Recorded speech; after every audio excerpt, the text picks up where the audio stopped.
大家好，今天给大家推荐一个挂机就可以领空投的项目，而且你可以直接拿着它的代币去兑换 USDT。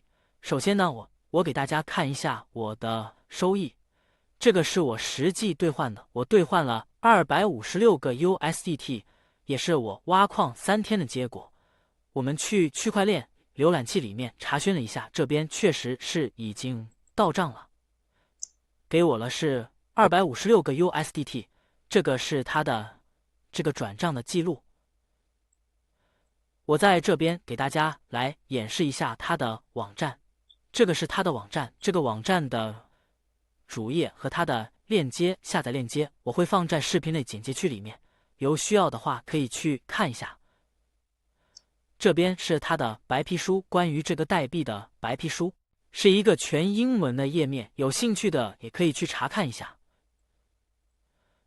这个是它的下载链接，点击就可以下载，这边也是它的下载链接。这个是它的项目的一些介绍，这边是它的一些投资合作伙伴，实力呢也是非常的强大。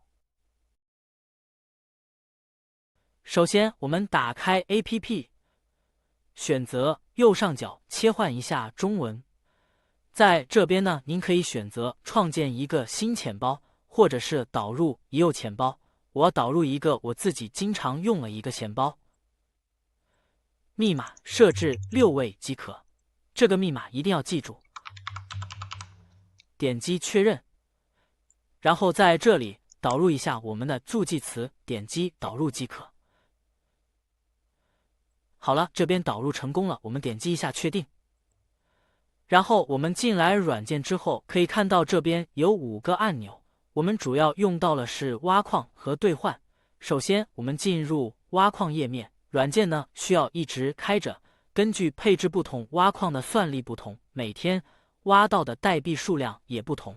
上面显示的余额是我挖了3天之后的收益。这边兑换比例给大家说一下，一个 Aero 等于 1.28 USDT， 我们点击这边的开始挖矿即可。给大家说一下怎么把挖到的代币兑换成 USDT。 进入兑换页面，输入我们要兑换的数量，这里我兑换200个。按照现在的兑换比例，我们可以兑换256个 USDT， 也就是256美元。我们点击兑换，点击确认兑换。现在提示我们以太坊余额不足，至少需要 0.03 个以太坊才可以兑换，这是官方的一个人性验证，防止有人恶意刷邀请注册，只有第一次认证需要，之后兑换不再需要了。现在我们点击立即充值，就自动跳转到了接收页面，或者呢我们回到首页。在这边大家可以看到我现在的以太坊的余额是0，我们点击这边的接收，我们可以点击复制地址或者是扫描2维码。接着呢我们打开一下交易所来购买一下以太坊，我这边呢提前准备了300个 USDT 给大家做演示。在交易所里面，首先呢我们先划转一下，我的钱是在资金的账户，我选择划转到交易账户，选择最大，点击确认。好，然后我们点击发现，这边点击以太坊，点击现货交易，然后这边我们可以按照以太坊的数量或者是金额来购买。我选择数量，我选择购买 0.11 个以太坊，因为交易所提币要手续费，所以我建议大家多购买一点点。然后我点击买入以太坊，点击确认。好了，这边已经确认成功了。然后我点击资产，点击提币，选择提取数字货币，在这边选择以太坊，然后选择其他交易所或钱包，这边选择以太坊，输入我们刚才复制的地址，手机用户扫描2维码即可，因为我们要提现0.1个以太坊，交易所呢会扣一点点的手续费，金额呢我们多写一点，我们写0.10047，这边到账的数量就会变成0.1个以太坊，然后我们点击提交，点击确定，然后点击确定转账就可以了。大约等待5到10分钟，我们的钱包就会到账了。我们回到首页，点击一下软件。OK 了，我们现在的以太坊已经到账了，到账了是0.1个以太坊。我们点击兑换，数量呢，这边我们选择200，这边可以看到可以兑换256个 USDT。我们点击兑换，点击确认兑换，输入我们刚才的设置的密码，然后点击确认。好了，我这边已经兑换成功了，快的话可能2-3个小时就会到账，最慢的话也是要24小时之内。我这边暂停一下，等到账了再给大家看一下。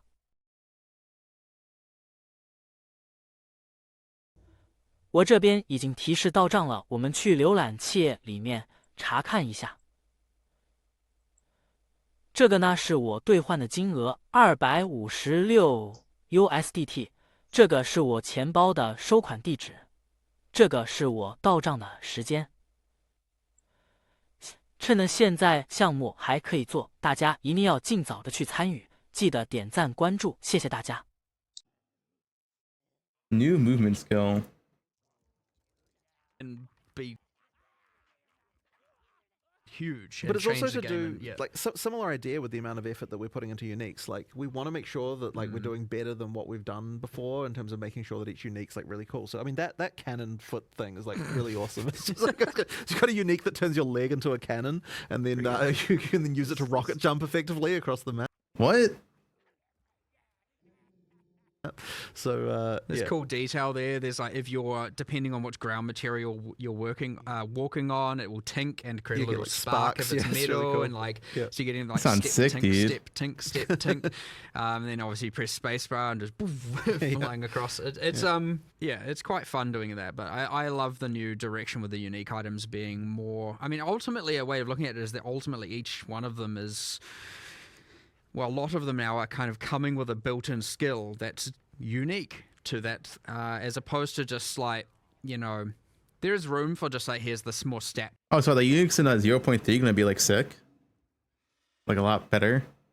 Driven, it, changes how your build is a little bit, but I think you can do that while also, and again, this comes back to, and you're going to hear me saying this all the time, that whole fantasy fulfillment. I love asking the question of like, okay, you were a pirate, your leg got blown off, and normally you'd expect a peg leg. Well, they only had a cannon, and they chucked it there, and for some reason it's operational. So it's like, what does that look like now? And all of a sudden you can have some fun with that. But we're doing a lot more of that, so a lot more of the uniques come with skills built in.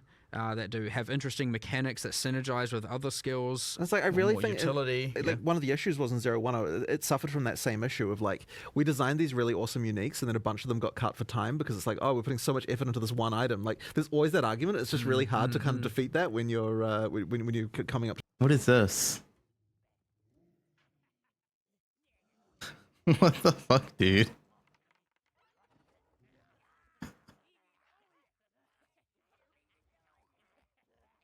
Time pressure, so it's really good we're starting to finally be able to put some of those cooler things in now. Yeah. So speaking of time pressure, you guys recently said you changed your way of developing from locking in what's going to be in the league as opposed to when is going to be in the league. How's that going for you?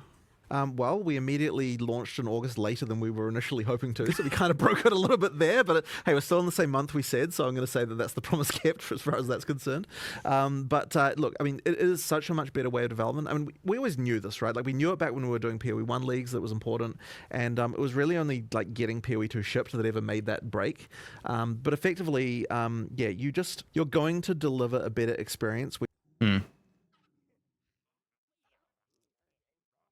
Yeah, same month, it's fine.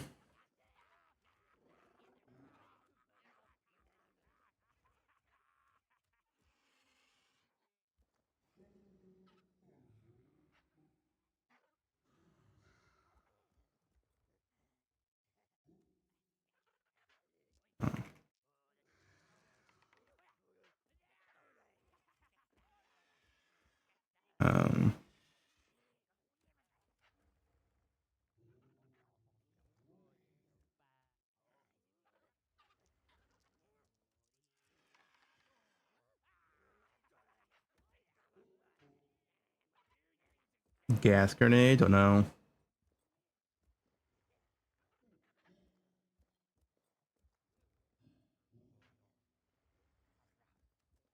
I see like a solid end game planner. I guess I do that tomorrow. I don't have like 2 or 3 different end game loadouts. I'll probably just do 2 end game loadouts. One for entire maps and one for like tier 15. Why is electrocuting arrow better than LA? It's double damage. The issue with like LA is good, but you don't. If the damage is bad, unless you use rods. But using rods for like clearing is bad, right?